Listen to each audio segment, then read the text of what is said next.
job as a parent is to prepare a child to go and be an independent moral agent for God, like a soldier. You don't stick, hey, you're going to learn how to use your rifle in this first battle we're going to go do. Christians, you got to be able to interact with pop culture. You can't just sponge it up. You have to stand above it and pronounce whether it's good or not. Let's go back to creation. Can there be art that reflects God's glory that never mentions him? Your church isn't perfect. You're not perfect. Your curriculum isn't perfect. But Jesus is. Welcome back to the MakeReady Podcast. Today I'm joined again by my good friend Ron Dodson. We go deeper into what it means to live a life of purpose, how to stay grounded, and how to build a lasting legacy. This is the MakeReady Podcast.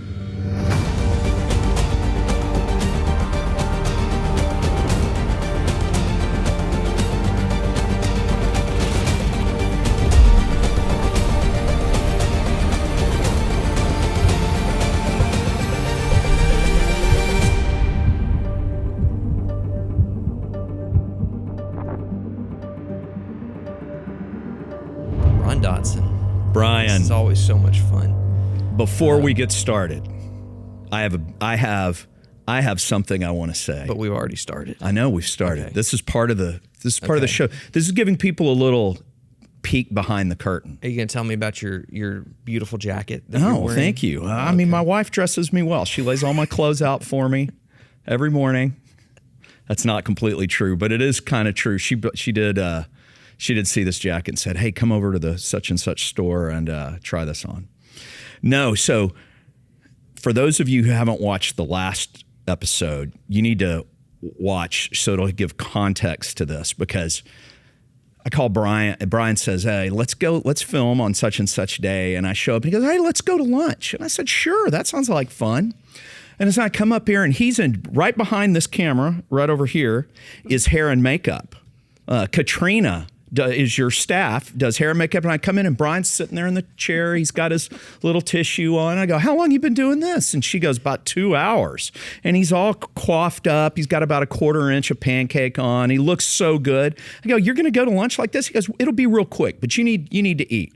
So we go over and I'm like, where are we gonna go eat? He goes, "I got this Asian place. It's awesome. It's like Asian Warehouse and Curio Emporium." And I go, "Okay, sounds good. Who doesn't love a good Chinese food meal?" So I sit down and he goes, "Let me order for you since you haven't been here." And he orders me pork fried rice with a side of, what was it? Wok bat lard. But it was so good. Seriously, this bat lard flown in straight from Wuhan. And I go, "Well, what are you going to eat? We're about to film." And he goes, "Oh, it's okay." And he has like a salad, with lemon juice on it, and so I go, "What? Okay, what are we going to have?" He goes, "I'll have water, but you have like a Sapporo." And I'm like, before we film, and so I'm drinking, tilting it up. "Come on, go." So I sit down for this last pod, and I look like an ad for MSG. And he's over there, he's been all, "Katrina, good job." And that was that's the behind the scenes for the MakeReady Podcast. That's how he treats his guests. He did pay though. He did pay. So today he goes, "Hey, you want to go eat?" And I go, "No, we're coming here first thing in the morning." And then we're going to go. And then we're going to go eat. Okay, yeah. We're going to go eat. I feed my people. But I'm going to, this will all get edited out because Brian, keeps a very tight leash on MakeReady. This is his baby. But I just wanted to give you a little behind the scenes. That may or may not be true. On that note, I'm a little nervous that I didn't press the record button. This is called spot to edit. I got all of that. I have so much anxiety in me the whole time I do these things that I never even hit record. He also, before the last show, I don't show, want to miss things like he had this. his gaffer, Steve. I don't see Steve here today, but his little production assistant, he nailing these ramps to my chair so it was extra lean back. So now I'm like filming like this. I want to make sure I get as much neck as possible. Dude, I've got plenty. I don't need it. Let me sit up extra straight. My feet don't touch the floor. Oh my Not gosh. the tallest guy. I needed this today. If he edits this out, just know, I'm recording with my iPhone. Anyway, Brian, how are you? I'm doing awesome now. Man, I just keep going. So I'm glad that you see me as like 10 different people. And one of those is female, But apparently. the makeup looks great. It's called the mirror, and you look at it and don't put anything on and say, good, all right. At least people just listen to the podcast. They don't watch it. That's right. The three of you who do watch this, this is for you. This is for you. Oh my gosh. Art. Yes. We're going to talk about art. Because you and I both love art. But what is it? How do you define it? What does God want you to define art as? I mean, I think art... Comedy? I mean, you just gave us a little bit of art and comedy. Is comedy art? I think that's kind of a open question. We used to talk about this back in the 90s, because I'm old. Is comedy art? But Seinfeld was a big thing back then. Friends was coming. Why is comedy a thing? And you don't see it as much anymore. Pop culture art and pop culture comedy. But all art is a medium that conveys a deeper truth in a way that you can't completely explain right off the bat. And when you explain it, maybe it even takes away some of the magic. For instance, do you really want to know every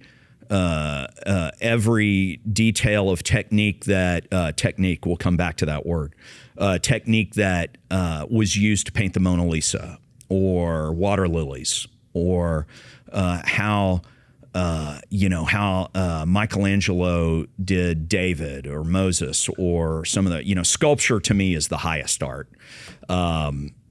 But why does it communicate to us?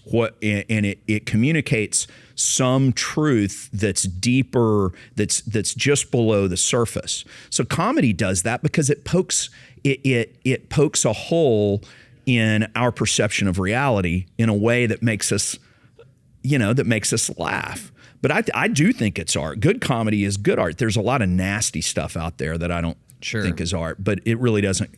It's really just... well, you can take that off the table of the definition. There's stuff out there that art is it's not... just edgelording. Edgelording to me is... It's clickbait. It is. And there's plenty of that, and I don't think that is art. I think that is... Plato talked about this, but the Greek word for art is techne. We get the word technology or technique. No, it's not. Really? It really is. Technologos is the art of speaking.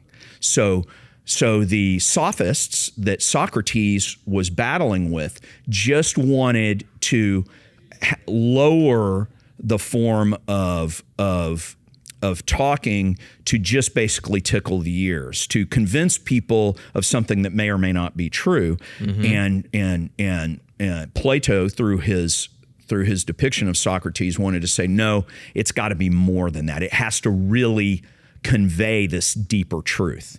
So there was a sense in which you need your speeches to rise to the level of true art, and not just practice sophistry, not just practice what would be modern political speech, for instance, is often just sophistry, as opposed to statesmanship, which is kind of the idea of really conveying what is true in a way that hits us deeper, right? So yeah, techne means art. So, but it was broader than what we think of. So the doctor practiced his art in order to promote the health of the individual. The shepherd practiced his art of shepherding in order to produce the best sheep, either for slaughter or for the wool, and so on and so forth. So techne. It's pretty cool, huh? That is cool. So art would be the technical application of... It's a tool. It's the ability to wield a tool for the good of others. Dude, that's awesome. Isn't that good? That is really good. Yeah. So that was our podcast today. Okay, thanks for jumping in with us. Golly, the implications of that. And so if that's our rubric, like how do you overlay that over things and determine whether or not it is art? It's a good question. I mean, Movies, I think films, paintings, because and again, it's subjective. There's a subjective element to it. Totally get it. It seems like art it's a lot easier to define what isn't than what is. I mean, some of it you have to just take in, and then let's go back to creation. So God is making things, right? He is practicing his art. And what does he say at the end of each day? It was good. But he has to evaluate and determine. That's what we're called to do. We have to evaluate and determine. And then there's some that you know either right off the bat or once you go in, this determination can happen before I eat the whole meal, so to speak. Chef is an artist in a sense. So I think that you have to evaluate. You're called as a son of, as one who is being conformed more and more into the image of God, this ability to evaluate and determine and pronounce whether it's good or not. And that's key. You can't just, I understand the motivation for what I'm about to say, but I think it cuts us off at the knees. You can't wait for somebody else to make that evaluation for you and just say, I'm never going to go into battle, so to speak. You have to be, as a mature man, growing in sanctification, what we were talking to pre-show in the green room back there past Cat, that you have to you have to be able to. Paul could walk through the city of Corinth, which was a mess, to put it mildly. Temple prostitutes, all kinds of debauchery. But I don't get the feeling that Paul walked through with his, like this, and just, he was just like, this is, probably had maybe a fair amount of disdain, but also compassion, and just, it didn't, I don't think it impacted him that much, right? Because he knew what was out there. He spoke about it. What are you guys doing? I see all this stuff. And there is the sense in which we have to guard ourselves if you find yourself tempted by certain things, but you've got to live in the world and be a soldier in there. And when you get wounded by the world, then you have your community to heal you back up. But the idea that we leave this world is offensive to me. And I think it was offensive to Jesus. Which is of the 3 or 4 main groups in first century Judea, who did he not talk to? Didn't even mention the Essenes. They just dropped out. Said, this is all just too messy. We're going to move out to Saxe. Nothing wrong with Saxe. Saxe's probably not far enough out. The pious. We're just going to go out to, do like the Branch Davidians and live out in the middle of nowhere and do our own thing. That's tempting to me. I kind of would love to go get a couple acres out in the middle, but that's not what we're called. Where do we start in a garden? What's the telos? What's the end? What's the goal of Scripture? A city. So as painful as that is, you got to kind of be in it and be willing to judge and evaluate. And art is part of that. But you got to be able to say whether this is good or not. So I was homeschooled growing up, so I know this isolation world. You were quite well. You're so socially, you can actually put a couple of sentences. I've been adjusted. Together. No, I'm just kidding. Homeschoolers don't send any. I actually have a lot of. Homeschool's different now. We'll put it that way. It's very different than when I grew up. But how should I put it? There was an isolation that a lot of people pursued in the homeschool world that really led to insulation. Absolutely. Out of fear of what the world would lead them to do. And so it was fear-driven because it was a misunderstanding of what the gospel is. So what year were you born, Brian? 87. Are we able to talk about... 80. What year were you born, Ron? I was born in the Johnson administration. So I saw the first moon landing on TV. I was born in 67, March of 67. Did we land on the moon? Yeah, we landed on the moon. If you have a laser, we can hit there's 5 reflectors up there, and you can time the distance and get to the centimeter how far that sucker is, that big ball of cheese is from us. Don't get me started on this. I have friends you really don't want... Ron, we landed on the moon. That Kubrick filmed it all? We did it, yes. Yeah. I have friends who are very convinced that we did not. Yeah, and my next door neighbor for years and years was a IBM programming technician who worked on the lunar module section of... Anyway. That's a whole rabbit trail. Okay, we're not going down that rabbit trail. Where were we? I don't know. Where were we? Homeschooling. Okay, so you were born in 87. So, golly, I was in college in 87. So growing kids God's way was a huge thing in the 90s when you were growing up. Not all bad, but very isolationist, kind of harsh. I kissed dating goodbye. Kind of harsh. But you're right. It wanted to bubble wrap people. And instead, what's our job as a parent? Our job as a parent is to prepare a child through the stages of maturation to go and be an independent moral agent for God. Independent moral agent. Your job of basic personality parenting. I think we've talked about this on this podcast, but we've got new listeners every time. The basic personality is done by about 7. And then the basic moral framework of how to apply that personality is done by the 12, 13, 14, depending on the kid. A little earlier for girls, a little later for boys. And then after that, you're just corralling, and when you send them off to, college or whatever, you're just the bank of benevolence. You exercise influence, but their friends and the world are way bigger influence. And just hopefully you've put a good enough foundation back here. Right. Now, I'm not saying you ignore, you can take all this stuff to an extreme, but growing kids and these other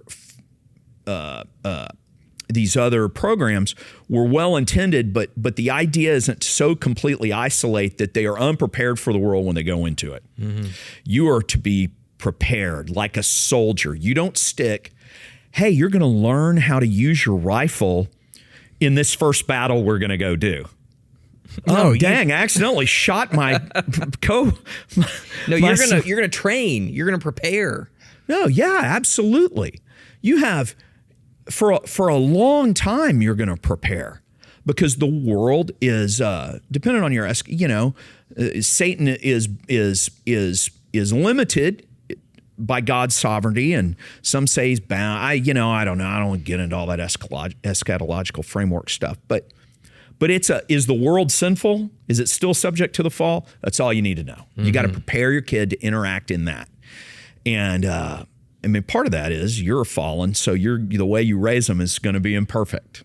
You're going to, react in anger in a way that's not just. You're going to, there's going to be, your kid's going to have scars, and they're going to be your fault to a large extent. And you've got to be, so forget the perfection deal. Just put it aside. Your church isn't perfect. You're not perfect. Your curriculum isn't perfect, but Jesus is. So how can they lean on Christ and his wisdom and be prepared? But anyway, I think we were talking about we were in the aspect of you were protected in bubble wrap from a lot of art growing up. Absolutely. And culture. I would say from culture. Yeah, and you're not going to do that now. I mean, kids have, even if you protect your kids there is an absolutely a wise way to limit your kid from, they shouldn't have unfettered access to an iPhone from an early age, but they're going to be around some kids who have, and all that comes with, and are they prepared? But how do we get this back toward talking about art? Well, let's go in there. Just keep going. Well, so I'll tell you how I did it, which wasn't perfect, by the way, but I wanted my kids to love art and good art. And so I exposed them. They were reading chapter books before they got to school, okay, especially my oldest. And she's a bright kid, objectively bright. Everybody's kid is above average. I realize that. But you know, and so I had her from an early age reading things like, you know, she was probably in second or third grade by the time she read like The Hiding Place by Corrie ten Boom, but very well written, but tough stuff. You got to remember, where's the kind of the rough stuff in your Bible? Is it in the graduate school section or is it in elementary school? Where's Joshua? Well, it's not in kindergarten, but it's not in middle school either. It's in the elementary school. You know, if you're taking your kid through the Bible, Joshua, which is blood and guts, and that's second or third grade kind of stuff, right? If you're taking your Bible as progressive revelation to a maturing man, if that's a way to understand it. And I think there's validity in that. So you can't protect your kid. Your kid's got to understand that death and the differences between male and female, all the stuff it can't wait until you're not their influence anymore, right? And part of that is good art. So they can't, get them on Bob books early so they can start reading, right? Get them in their math facts early so they can have a representative and abstract understanding of the world, because yes, God speaks through all that. Get them understanding. So then by the time they get to that, and then take them before they can understand it to museums and see why does Monet, and you may not be into Impressionism, and that's fine. But man, I remember going to the National Museum in London and seeing the large format water lilies by Monet in person and I'm gonna tear up and being brought to tears. And what is it? It's just Monet's backyard. The stream that went through there, it had all these lily pads and a bridge, and it was so beautiful. Why does that speak to me? I don't know. But like the what else is there in National Museum? I think the two ladies with the parasols walking through the field of is that another Monet? Spring flowers. Yeah. Mm-hmm. And it's the pinks and reds. Yeah. It's just lovely. The craft is incredible. It's just lovely. And then you see, again, Michelangelo in the sculpture that is, I don't know how they did it. They used this this art, this technique that is beyond my understanding, but it speaks to me in a way that I can't say, but it's beautiful. Okay. And so take your kids so that they can appreciate that which is created and good, and therefore reflects God's original technique in creation, his art that he pronounces good after every day. This is good. And there was evening and morning, the whatever day. By the way, that's the pattern, evening and morning, not morning and evening. God bless, who was it who wrote morning and evening? The Baptist pastor in London. We keep going back to London. Spurgeon. God bless him. Lovely guy. Thanks, Todd. We're getting pull that up, Jamie. But the biblical pattern is evening and morning. It's death and resurrection, not get up and then go to sleep. It's death and resurrection, evening and morning. We get up. God's mercies are new every day. Yeah, every morning. That sun rises in the east, the same direction that the temple pointed out, so that sun rises. That's a new day. Resurrection rises. What's the word? Anastasia. Anna, again, to stand in Greek.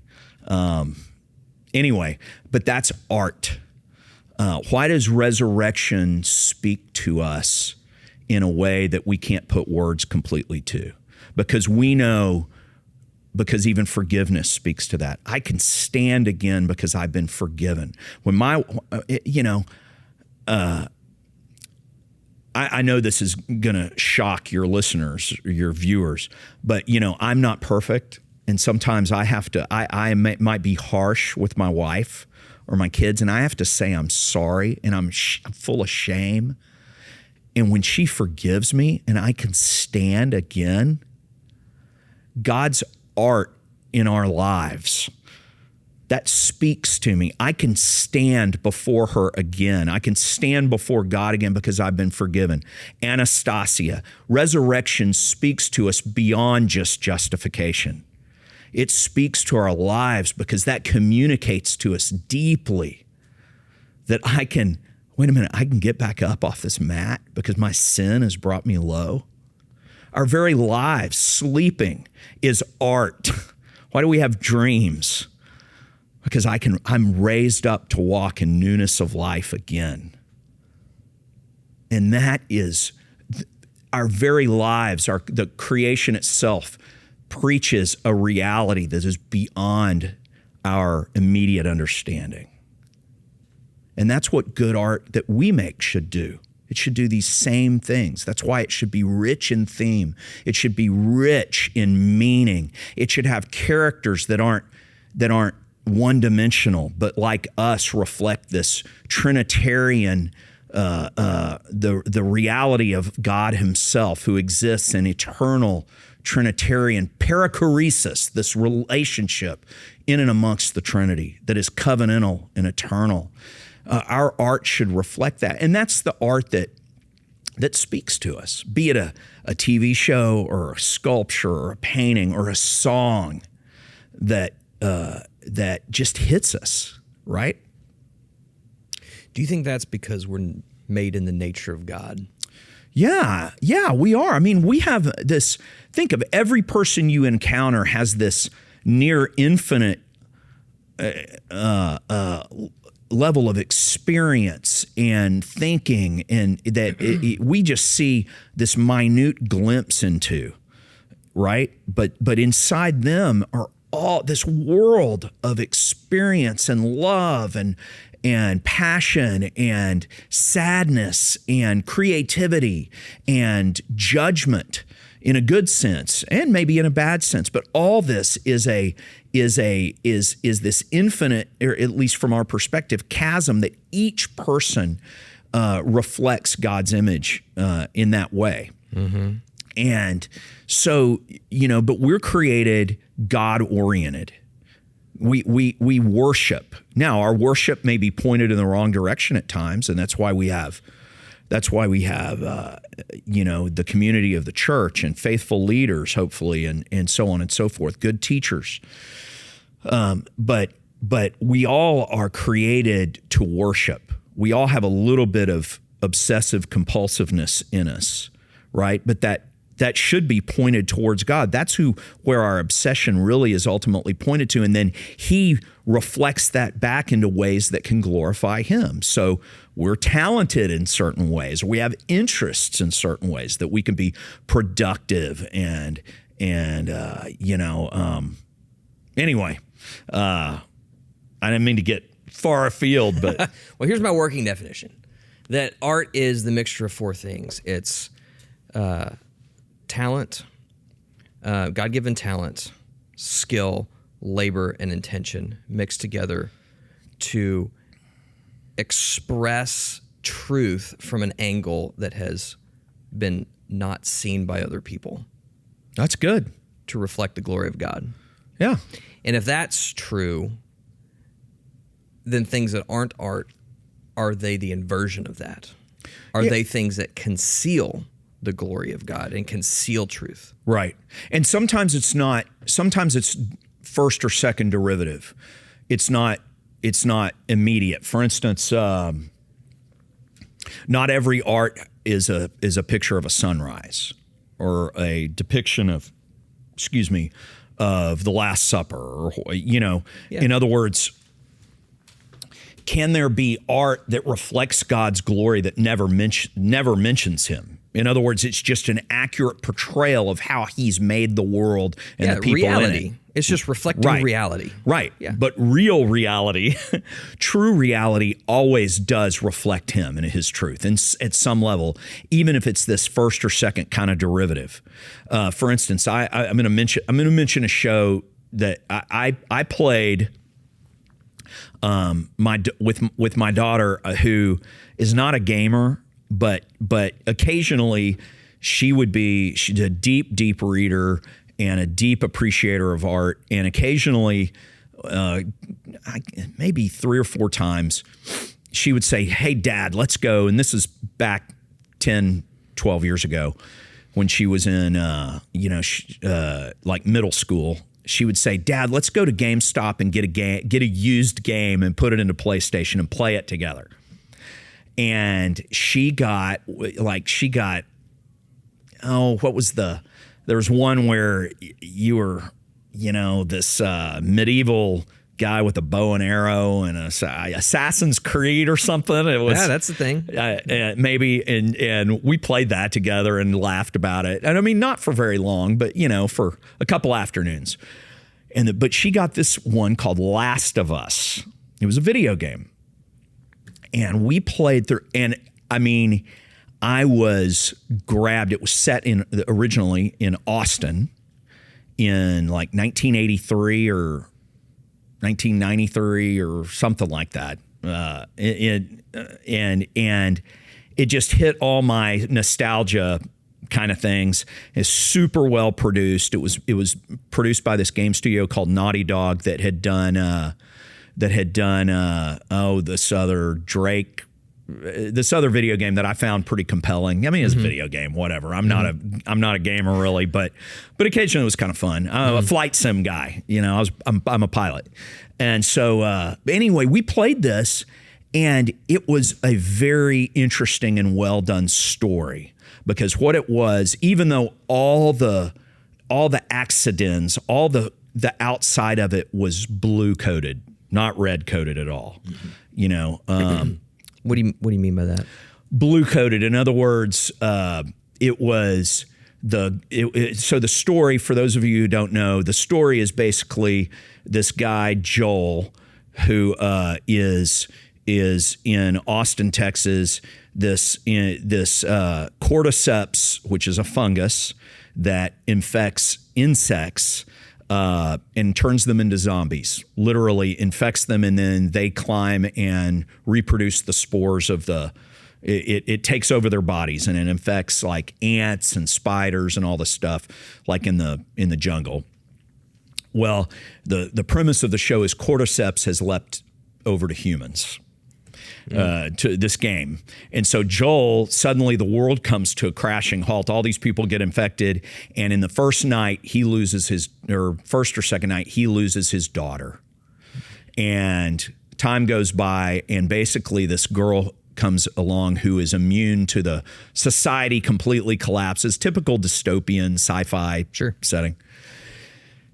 This girl comes along who's immune. And it's his job to get her across country to this lab that is going to study her to maybe produce maybe a cure for immunity to this fungus, cordyceps. And it's their adventure. And he basically over time goes from this grizzled, very hardcore, he's turned into basically a mercenary, kind of a bad version of Han Solo, into he develops this deep love for this young girl who's the same age as his daughter he lost when he lost her. And he loves her. And by the end of the story, spoilers, so jump ahead 45 seconds. When he gets to the place, to this lab, they tell him, yeah, this process of getting a cure from her is going to kill her. And he kills everybody in the lab to protect her. And it's this moral dilemma of, is that right or wrong? And he lies to the girl and eventually confesses, look, I just loved you. I had to protect you because I'm your father. And the story, but she's like a lesbian and all this blue-coated stuff. So that's what I mean by blue-coated. But story underneath all that silly blue-codedness is a dad's love for his daughter, even an adopted daughter, that will do anything. It's I will go and save the one lamb at the cost of everything else. I will sacrifice even, everything. And so HBO made a show about it, and that is, again, on the surface very blue-coded, but at the core is this dad's love for his adopted daughter. He'll do anything for her against a world that has fallen, right? Does this ring? And so the question is that art? Well, what's art about it is it reflects this deep truth of, and all the characters are very richly done and reflect how they interact and so on and so forth. But it's in this shell of modern inclusive culture, right? Is that art? Well, for some people, they might not be at a place where they can get past that shell, or the shell may draw them away. They never get to the core of it. And for others, maybe they do. And you have to be the one in your maturity to pronounce whether that's good or not. I can't answer that for everybody. Is that a conviction thing? Like it just depends on the individual? Yeah. But I think in the world, you're going to be faced with all kinds of issues like that, because it's a fallen world full of these marred and distorted pictures of God's reality. You're not going to have a pure beatific vision in in movies. You'll get a lot of stuff like Miller's Crossing, which is a gangster movie. I highly recommend it. It's unbelievable. I haven't even heard of that. Oh, Brian, my dear sweet son, Brian. Watch Miller's Crossing. You'll come back the next time I'm on. If I'm on another time, if you haven't gotten hate mail because I mentioned The Last of Us. But anyway, point being is pop culture matters. I used to read this beautiful website. It went away long ago, called Acculturated, and it was all about how do we see the truth that's reflected in pop culture. And I think you have to, as Christians, you got to be able to interact with pop culture. You've got to be able to. You can't just sponge it up. You have to stand above it and pronounce whether it's good or not, and pronounce what is good about it. Maybe did God create weeds? Did he? Did he create the thorn and thistles? Or did the thorns just come about because of the fall as part of the curse? It's kind of unclear.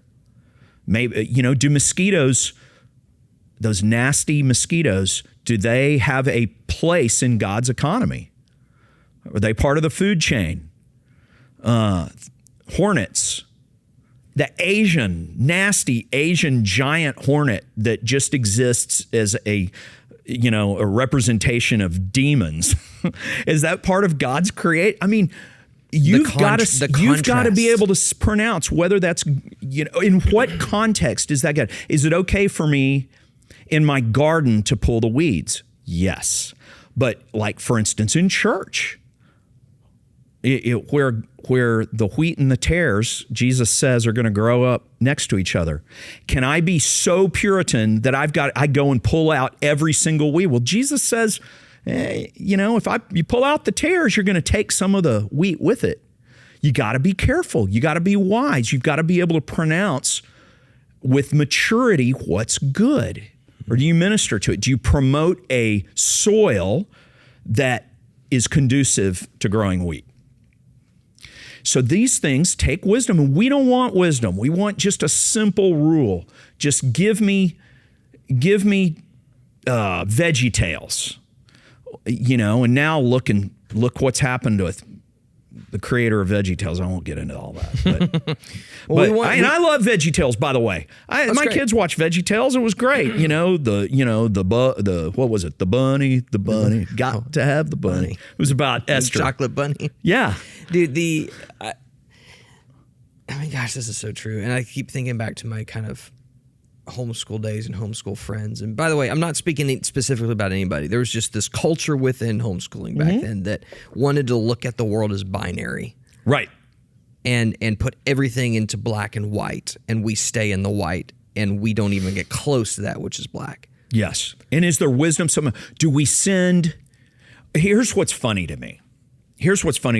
You have this weird overlap with those who want to create that environment, but then you have this weird overlap with that who yet then, did you end up going to like public high school? Yeah, I went to public high school. I went to private school. I did the whole thing. And you had homeschooling through like 8th grade? Through 9th grade. And then when you went to public high school, and here's what I hear some people argue is, well, I need my kid to go practice being on the missionary field in high school, right? Do you send non-adults into the mission field? Or do you normally train people up and post generally serious mission? Who was the greatest missionary to ever live? Yes, I'm looking at you, listener, watcher. Paul. Okay, so we were just talking about this in the green room. Kat, you remember this.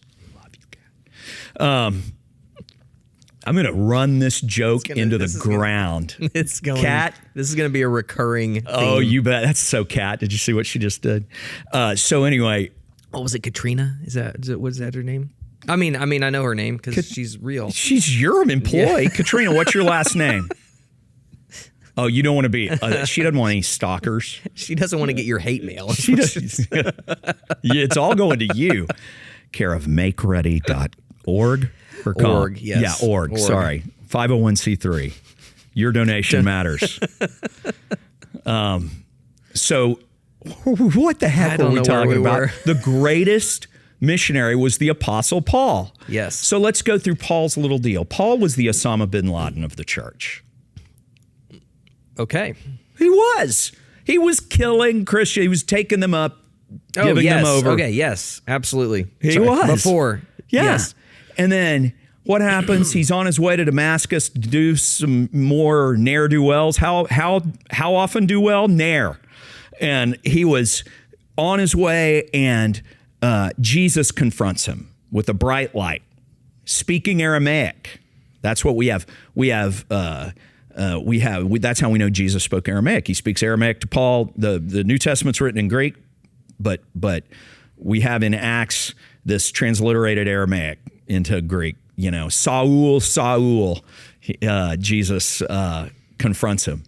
Why are you persecuting my people? What the heck are you doing? And he blinds him. He doesn't make him able to see. He blinds him. And then he goes for 3 days and he's ministered to, and the scales fall off and all this stuff happens. And then does he immediately jump onto the mission field? No, he spends like 3 years in the desert, and then he spends like another decade plus, and then he goes to Jerusalem and shows up, and he's ripping and ready to go. Yep. This long period of training. He was reborn. He was sent back to infancy. Yeah, in a sense of yet yes and no. He was sent back to reevaluate everything he knew in light of the new truth that he was given, that Jesus is the one who's behind all this, that the Messiah has come and all this stuff. So all the Gamaliel training, that was his Pharisaic training in Jerusalem. And Gamaliel was a student of Philo, who was a intertestamental Jewish scholar down in Alexandria, all this stuff. Anyway, Paul has to reevaluate it and all this, and he spends all this time studying, restudying, and being shaped by the Spirit and his own study and understanding, and then he's ready. So kid fresh out of high schooler, kid fresh out of high school, fresh out of undergrad is not prepared to be a missionary. They may be able to go on mission trips, maybe swing a hammer or something. Maybe, or watch other people be missionaries. They may be able to exist in a servant aspect, but a missionary is a trained officer who is able to lead other people into the martial aspect of the kingdom, because it's spiritual warfare. That's what you're doing. And so you got to go be an officer, and officers are trained to lead. So anyway, that's Paul. And that's, if everybody says, this Damascus Road experience and he was immediately transformed, that's just not the biblical account. He was brought low and then he was transformed over a period of 15 years. And you've just got to get okay with that. So this understanding that we're going to protect everybody, we're going to bubble wrap everybody, and then toss them out, that's just not reality. So you've got to prepare them to be moral agents into the world, but that next level, I'm going to go and be a full-on missionary. That's a guy who's ready to lead other men. So you define it differently than what I would say most people do as missionaries. You're a Christian, you're a missionary. You're on mission as a Christian. Day one, you're commissioned as a make disciples of all nations isn't dependent on your knowledge base that you will someday have. I'm so glad you brought up Matthew 28. What's the preamble to the Great Commission? Just to point out that this is a martial thing. Martial, military, in the sense of... Jesus says, the preamble to the Great Commission, this is the context the Great Commission is given in. All authority on heaven and earth has been granted unto me. Now, therefore, because I am the king, because I am sitting on the throne, I now am establishing you as my apostolos, my emissaries. To go make disciples of, he could have said the anthropon, the men, the people. No, he says the ethne, the ethnos, the kingdoms, the nations of the earth. Discipling them, it's a top-down thing. That doesn't mean bottom-up missions don't happen. Of course they do. Always and everywhere, be ready to give an answer for anyone who asks you for the reason, for the hope that lies within you, with gentleness and respect, with meekness and fear. That's 1 Peter 3:15, I believe. 1 Peter 3:15. Absolutely, that happens. But the Great Commission is a commission. What if I go to officers training? Okay, if I go to officers training, officers boot camp, what happens?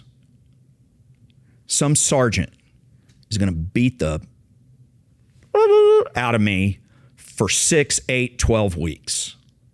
This sergeant is going to take me. If I lip, if I do anything, he's got my, hey, why don't you come out back here? And to his, he might have a private and a lower sergeant buddy, and they'll rough you up, and this is how this goes.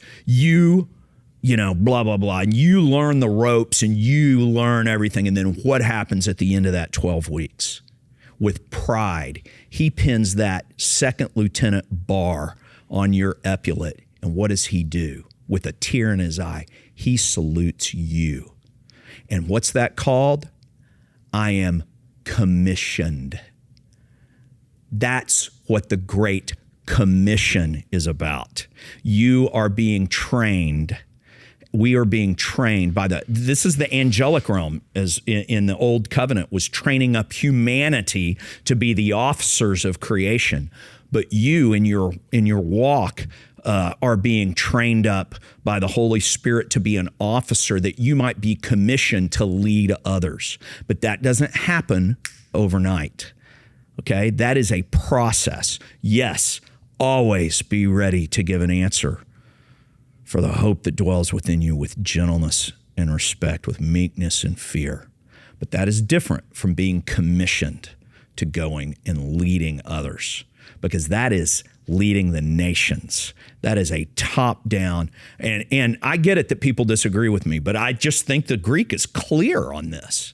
The context you have, it's the sandwich theory. Who is the political philosopher who talks about this? I think it's Italian. Can't believe I'm forgetting this. But anyway, sandwich. You look at any large political movement, it doesn't move middle class first. It's always top down and bottom up, and you squeeze the middle. The middle class is the sandwich that gets squeezed, and that's how that's how commissioning works. You have the bottom up, where you are sharing this hope that lies within you from the bottom up. But the Great Commission, it's top down. How am I? Somebody once said, how do you change a nation? You assassinate the king and send in the missionaries. And that sounds so harsh. Oh my gosh. Who said that? We won't talk about it. But how do you kill? Hey, dash their children, dash their babies on the rocks. That's Old Testament. Okay. What does it mean? You convert a culture. Okay. When somebody is converted, they are, what do we talk about from the beginning? It's death and resurrection. So assassinate the king spiritually. You convert them, and then the king converts. You want this nation to have a massive revival. There's many ways it can happen, but the bottom-up revivals that have happened in this country, you had the first Great Awakening was a good thing, and that was a generally okay revival that happened amongst the people, but also the elite.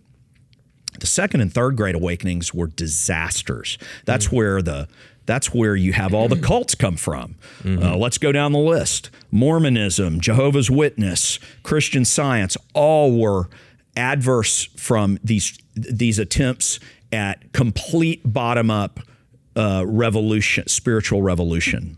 Okay, so it's got to be both and.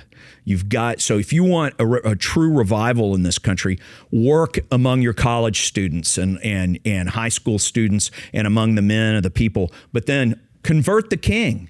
What if Trump suddenly never, just no matter where he was, never missed church and started talking about it? Now I know he's got a coterie of pastors who surround him, and God bless those men who faithfully go and pray with him and pray for him. That's great. But what if he... And the women? Yeah. What if don't try to draw me. That's Brian trying to draw me off sides. Don't do it. But what if whoever the next guy is was just, and it doesn't have to be our version of Christianity, just as long as it's Trinitarian. We talked about that last time, a Trinitarian pluralism. But what if they were just super faithful and power? Because I'm sorry, people are drawn to power. That gets back to pop culture. They bastardize it, but if suddenly the elite of this country were drawn and faithfully Christian, and used to, you had this, Harvard, Yale, Brown, Princeton were all seminaries and faithful in their early years, okay? Brown was Baptist. Did you know that? Rhode Island? No. Baptist. Brown was a Baptist school. Harvard, Yale, Princeton, Princeton Seminary was the great Reformed seminary here in the States.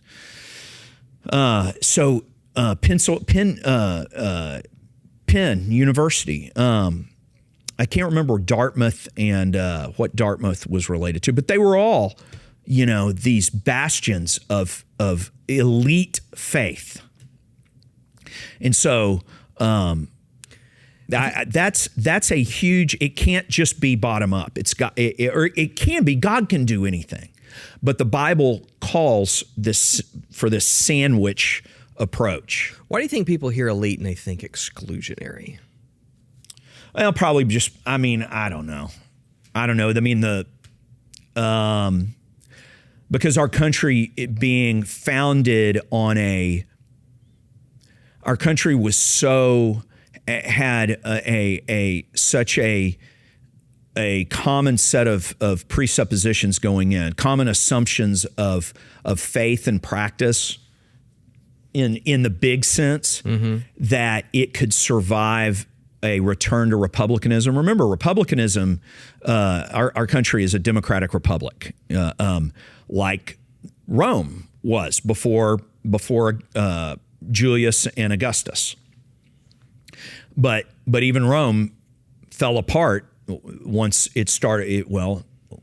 Just be honest, it imported a ton of it imported a huge slave class, some of which gained agency, which is good. Nobody's arguing for chattel slavery. That's man stealing is a capital offense in the Bible. That's always and everywhere wrong. But Rome fell and couldn't under its own weight. But we returned. We tried to recapture a republican ideal, res publica, of the people in Latin. And we could do that because we had this common understanding of faith and practice, largely, even though we were Baptist, Congregationalist, Anglican, and Catholic. But the vast majority was Congregational and Anglican. But agreed, Trinitarian, all that stuff. Right. And so we could have this democratic, it wasn't really democratic, it was Republican. The difference being democratic ideal is mass democracy, everyone completely equal. Founders didn't believe in that. The Romans didn't believe in that. The Greeks who had this democratic ideal never believed in that. So you had to have the elite who participated because they were the ones who were educated. It wasn't exclusionary for the sake of being exclusionary. It was exclusionary because everybody understood that somebody who wasn't educated and didn't have stake in the game, property, had no, that it goes off the rails really quick.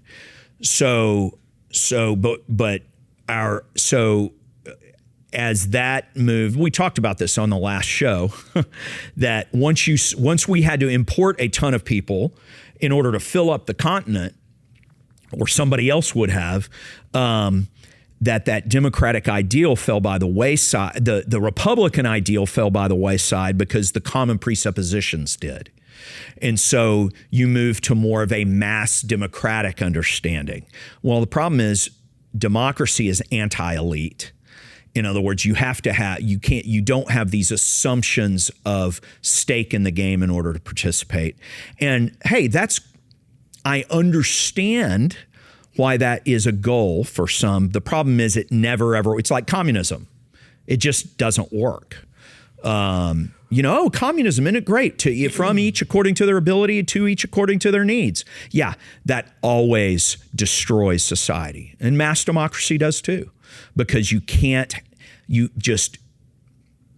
because while everyone is equally subject to the fall, and while everyone equally, and even that is hard, everyone equally bears God's image, not everyone is granted the same circumstances. Or gifts, talents, and so on and so forth. Absolutely. The problem is, as soon as you start saying, well, who's qualified, that can easily be abused. 100%, absolutely correct. Always and everywhere, that has some level of abuse. The problem is always and everywhere, democracy turns into two wolves and a lamb voting what's for dinner. Majority rules. Mob rule. Factionalism. Because it's like Dallas used to be run with an elite model. Mm-hmm. And it was the best run city in the world. You had four at large council people who were always elite. Sorry, they just were. And then you had your individual districts. And the four guys, along with the county commissioners, ran Dallas and then the county at large. And you had a weak mayor, and the mayor just appointed the city manager who was strong, who was basically chief executive, who just was given full executive power to do what needed to be done. And the city was the best run city in the nation. Talking about like back to the original Eric Johnson and all those guys. Through, let's say, Bob Folsom, that era, so mid-'80s. Well, what happened? You had some people challenge that system in court, and a federal judge came and said that's not allowed to happen anymore, and you have to have fully equal, all the districts have. And so now we just have, it's mob rule, and Dallas is just another big city. Yeah. I love it. It's my home. Pray for it. But is Dallas run near as well as it was back in the 60s, 70s, and 80s? I mean, we used to have Roe versus Wade. People might not know this. Henry Wade was the district attorney for Dallas. That's where Roe versus Wade, he was the one who was standing vanguard over abortion.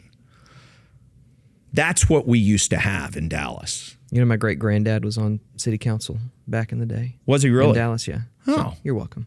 Yeah. Well, my great uncle was the founder of Farmers Branch. No way. Which was because, when it was out in the country?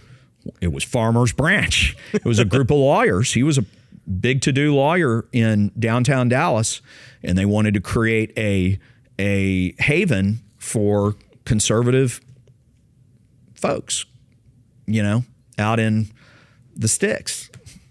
So all this to say, art is... It's techne. It is to reflect God's techne. His what he does in creation to show the depth of his love and the glory of his creation. And art reflects that, just as humans, when they're in the middle of God's will, reflect his image and the glory of his creation. Couldn't say anything better than that. Well, you probably could if you thought long enough. All right. Landing the plane. Anything else? I thought I just did. Well, that was landing the plane. We got a taxi. Yes, we got a taxi to the parking spot. Yes. Okay. I've never flown a plane that's big enough to have a gate, Brian. That's always Mine's Ron. always got that big fan on the front of it. Yes. Makes it real windy. Yeah. Thank you, Ron. You bet.